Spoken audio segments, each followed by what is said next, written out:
নমস্কাৰ বন্ধু-বান্ধৱীসকল লখিমপুৰ মেডিকেল কলেজত ৰিক্ৰুইটমেণ্ট ওলাইছে 488টা পদৰ কাৰণে আৰু তাৰ কাৰণে আপোনালোকে অনলাইন যোগে এপ্লাই কৰিব পাৰিব কিন্তু এপ্লাই কৰাৰ কাৰণে 15 তাৰিখৰ পৰাহে লিংক ওপেন হ'ব মে'ৰ 15 তাৰিখৰ পৰা আৰু আপোনালোকে লাষ্ট ডেট হৈছে 30 তাৰিখ মে'ৰ 30 তাৰিখলৈকে আপোনালোকে অনলাইন যোগে এপ্লাই কৰিব পাৰিব বন্ধু-বান্ধৱীসকল চাকৰিটো 3rd গ্ৰেড আৰু 4th গ্ৰেডৰ হয় আৰু 3rd গ্ৰেডৰ কাৰণে সৰ্বমুঠ 333টা পোষ্ট খালী হৈ আছে আৰু পোষ্ট ওয়াইজ আৰু তাৰ কাৰণে কোৱালিফিকেশ্যন এডুকেশ্যন কোৱালিফিকেশ্যনো বেলেগ লাগিব আপোনালোকৰ তলৰ ডেসক্ৰিপচনত মই লিংক দি থোৱা আছে আপোনালোকে অফিচিয়েল ৱেবছাইটত আপোনালোকে হেখন চাই ল'ব কাৰ কাৰণে কিমান লাগে ITI পাস আছে আৰু 4th গ্ৰেডৰ 188টা পদ আছে তাৰ কাৰণেও সবৰ কাৰণে কোৱালিফিকেশ্যন বেলেগ তাৰ কাৰণে 8 পাসে ম্যাক্সিমাম আৰু আপোনালোকে তাৰো লিংক তলত দি থোৱা আছে আপোনালোকে তাত মোৰ ডেসক্ৰিপচন বক্সত গৈ প্লে চাই ল'ব পাৰিব আৰু ৰিজাৰ্ভেশন আছে চৰকাৰৰ নিয়ম অনুসৰি দিব্যাংগ লোকৰ কাৰণে আৰু মহিলা মানুহৰ কাৰণে সংৰক্ষিত আছে আৰু এজ লিমিটটো হৈছে আপোনালোকৰ 18 বছৰৰ পৰা 38 বছৰ তাতো আপোনালোকৰ ইলেকশ্যন আছে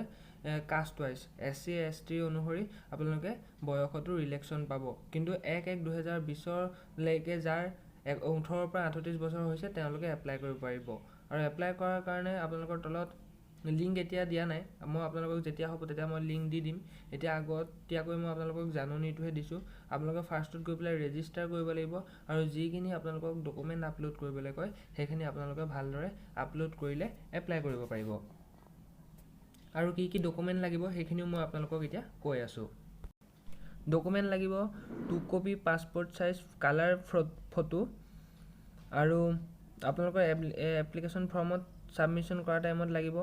মেট্ৰিকৰ এডমিট কাৰ্ড ক্লাস 8 পাছৰ সাৰ্টিফিকেট আৰু বাৰ্থ এজ প্ৰুফৰ কাৰণে বাৰ্থ সাৰ্টিফিকেট লাগিব আৰু all marksheet and pass certificate লাগিব কাষ্ট সাৰ্টিফিকেট লাগিব পাৰ্সনি যদি আপোনালোকে বিশেষভাৱে সক্ষম হয় তেতিয়াহলে আপোনালোকৰ হেখনো লাগিব আৰু ইকোনমিক উইকাৰ সেকশনত যদি আপোনালোকে পৰে তাৰো প্ৰমাণপত্ৰ লাগিব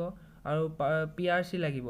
আৰু এক্সচেঞ্জ অফিচৰ আপোনালোকৰ কোডটো লাগিব আৰু তাৰ বাহিৰে বিশেষ একো নালাগে আৰু 15 তাৰিখৰ পৰা লিংক আপোনালোকে পাই যাব আৰু 30 তাৰিখলৈকে আপোনালোকে তাৰ কাৰণে এপ্লাই কৰিব পাৰিব 15 মে'ৰ পৰা 30 মে লৈকে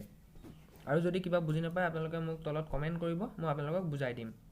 যদি ভিডিওটো ভাল পালে তেন্তে লাইক কমেন্ট আৰু শ্বেয়াৰ কৰিবলৈ নাপাহৰিব আৰু সকলোৱে মোৰ চেনেলটো প্লিজ সাবস্ক্ৰাইব কৰি দিব ধন্যবাদ